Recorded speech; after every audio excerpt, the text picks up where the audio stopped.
Hi everyone! So this video is the first in a new series aimed at helping people who are new guinea pig owners or who are looking into getting guinea pigs for the first time. Now this is because I think a lot of viewers on my channel fall into this category and I don't always have the time to respond to lots of individual questions. So I hope a series of videos that answer the most commonly asked questions on my channel will be really useful for a lot of people. And along the way there is going to be lots of general advice and cute guinea pig footage, of course.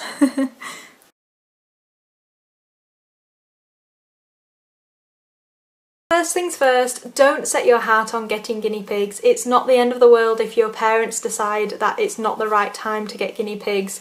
They will have valid reasons and they'll have a lot of things to consider because guinea pigs, like any pet, are a big responsibility. So when asking your parents about getting guinea pigs, you've got to think of the things that they are going to be most worried about.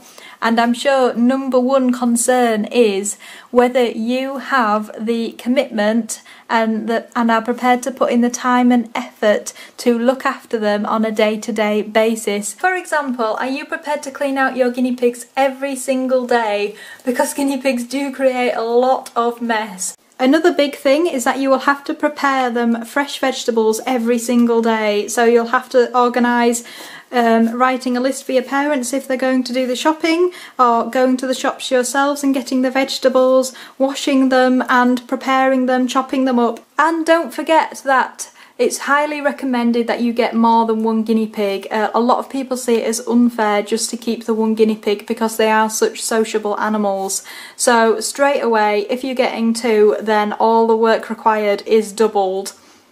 So this leads us on to the next thing. Your parents might want to hear that you have considered the alternatives to guinea pigs, and perhaps you will agree yourself that something smaller, something easier to care for, will be better as a first-time pet. Something else that your parents might want you to consider is what are the options when you're not there to look after them. So there's bound to be some time in the next 5 to 7 years that you're not going to be around, whether it's a school trip or something like that. You need to make sure someone can come in and look after the guinea pigs when you're not there. Maybe your parents will be prepared to do it the odd time, maybe they won't. You're going to get down from there. Soft landing, that's a good option.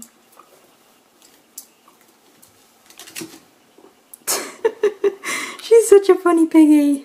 Now, a big factor for your parents is going to be what are the costs involved with keeping and owning guinea pigs. Well, for a start, to actually buy the guinea pigs themselves, to get a cage, get everything you need to get them set up, like water bottles, food bowls, everything like that, I think is probably going to be well over £100. And then costs for day-to-day care, I've estimated it's between £5 and £10 a week. It depends where you get your food from and things like that, how cheap you can source your hay, but yeah, £5 to £10 a week is a sensible estimate, which equals £20 to £40 a month, and this just might be too much for your parents to put aside for pets. So in respect of that, maybe there's some way that you can contribute. Maybe if you earn some money of your own, you can put some towards keeping them. Or maybe you can contribute by doing other things. So you could contribute your time and help out with the housework or cooking or something like that. Now, another big cost associated with guinea pigs is healthcare and vet bills. So vet bills can be expensive whatever pet it is, and as a responsible pet owner you really should have some kind of fund in place so that you can take them to the vet when they need it. So it might be a good idea to show your parents that you are able to put some money aside for vet bills, or that you've thought of some way to cover the cost when it comes to taking your guinea pigs to the vet, because it's highly likely that guinea pigs at some point in their life will need to go to the vet. Now, what about if you have pets already, which might well be the case? Your parents will want you to show them that you've thought of how the guinea pigs can live alongside or not alongside your other pets. So with big pets like cats and dogs, for example, you really need to show that you've thought of how the guinea pigs can have their own space and that they can be completely safe from the cats and dogs.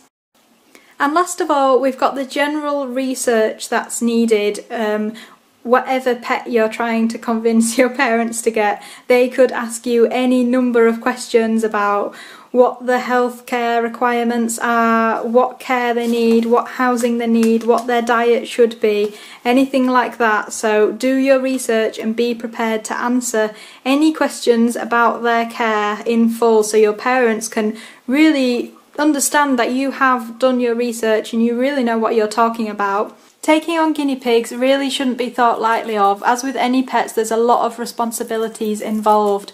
So convincing your parents might be a big job, but not as big a job as actually going ahead and looking after them and owning guinea pigs yourself. But there are so many rewards involved with looking after these pets. So thank you so much again for watching. If you're a new owner or a new owner to be, then I hope you found this video useful, and look out for more videos in the same series coming up in the future. Thank you and goodbye!